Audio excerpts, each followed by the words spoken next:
beans and mimosas. Yeah, it's gonna be bubbly kind of time. Join new friends to relax and unwind. The best food with drinks on the side. Cheers to the good times. We know you buy Pickle, Cheyenne, and Pee-wee. What do you prefer? Pickle. I guess. I mean, I love my name, my first name, Cheyenne. I think it's beautiful. It's a long, pretty, beautiful name, but it's just so much to say, you know? And so, really, since I've been like 4 years old, I've been called Pickle. And so, And why? What makes them call you Pickle? How did you get that? Well, so my middle name is Nicole, or Cheyenne Nicole Wheat.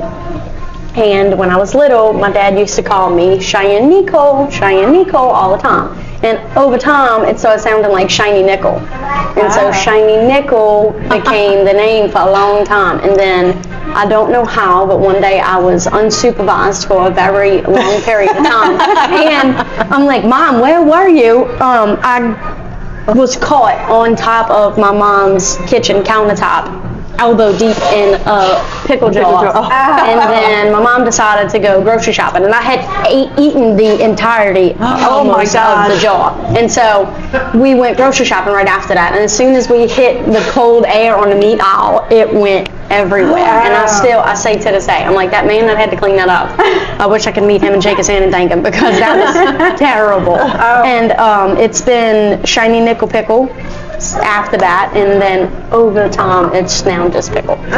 And so there's a lot of people even down home that don't know my real name is Cheyenne. Thank you. So everybody calls me Pickle, and Mr. Troy refuses to call me Pickle. He calls me Pee-wee. Okay. He doesn't like else Pickle. call you Pee-wee? Yeah, and Pierre-Paul, yeah. A lot of people call me Pee-wee now. It looks like y'all have a good time. Yes, we do. We have a very close relationship, me and Mr. Troy. Like he is like my grandpa, and I don't know, he just, the first time we met, we just like clicked and hit it off, and he's like my best friend now, you know?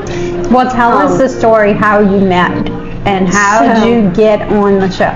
So the History Channel called me, and all of the mumbo jumbo and the paperwork and all of that got out of the way, and then I'm sitting at my mom's house and it hit me, and I'm like, oh my goodness. I just talked to the History Channel, somebody called me from New York, and I just got off the phone with Troy Landry.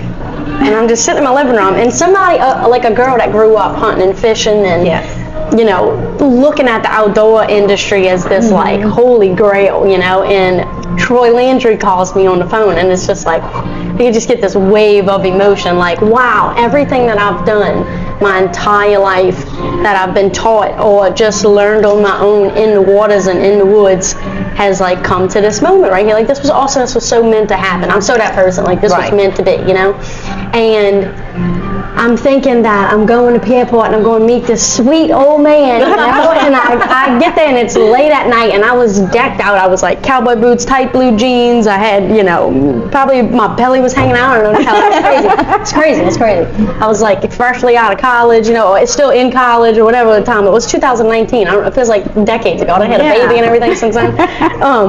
But I pulled up and I was decked out, and I pulled up and he pulled up right next to me, and we rolled down the windows at the same time, and he looked at me and I looked like, you know, this foo-foo girl kind of thing. And he looks at me and he starts laughing and he goes, do you realize what you got yourself into? And I looked at him and I said, do you realize what you got yourself into? And he had no idea until the first morning we got in the boat together, and then I think it hit him like, oh shit, you know? I may have made a mistake, you know? But it took me about a week to realize that I wasn't going to Pierpont to meet a sweet old man. I was going to meet my clash enemy, you know? we became best of friends, and we get along great, and he obviously introduced me to the family, and they love me, and the kids, actually Moose, Jacob's son, Mr. Troy's boy's son, was my first little friend in Pierpont. He was like, he's like, you know, I don't know, he came up to me at Duffy's the first day, and he was like, Miss, your name's Pickle? I'm like, yeah. Okay, I'm gonna call you Miss Pickle. I said, okay. And he just like clung to me.